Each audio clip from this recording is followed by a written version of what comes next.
તો મિત્રો આજે ફરી એકવાર અકબર અને બિરબલની સ્ટોરીમાં તમારું સ્વાગત છે. મિત્રો સ્ટોરીનું ટાઇટલ છે બિરબલની ખીચડી. તો મિત્રો સ્ટોરીમાં એન્ડ સુધી બન્યા રહેજો. તો ચાલો શરૂ કરીએ. એક વખત અકબર બાદશાહે દરબારમાં જાહેર કર્યું કે કોઈ ઠંડી રાતમાં આખી રાત યમુના નદીમાં ઊભો રહી શકે તેને ઇનામ મળશે.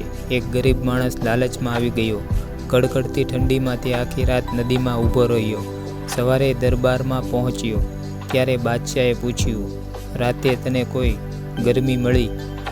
ગરીબ બોલ્યો, મહારાજ, દૂર મહેલમાં દીવો બળતો હતો, તેની ઝાંખી રોશની દેખાતી હતી.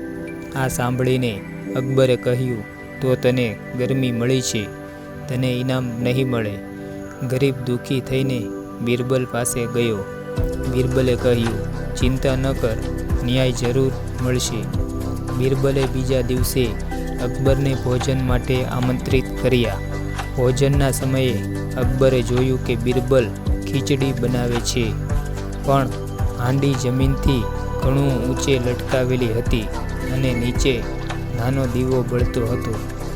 અકબર બોલ્યા, આ રીતે ખીચડી કેવી રીતે પાકશે? બિરબલ સ્મિત કરીને બોલ્યા, મહારાજ, જેમ દૂર દીવાથી ખીચડી પાકતી નથી, તેમ દૂર દીવાની રોશનીથી કોઈને ગરમી મળતી નથી. અકબરને પોતાની ભૂલ સમજાઈ અને ગરીબને યોગ્ય ઇનામ આપ્યું.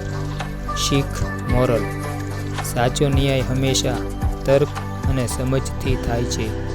શક્તિશાળી હોવું એ સાચું હોતું નથી.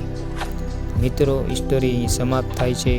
સ્ટોરી પસંદ આવી હોય તો લાઈક અને શેર કરવાનું ભૂલતા નહીં.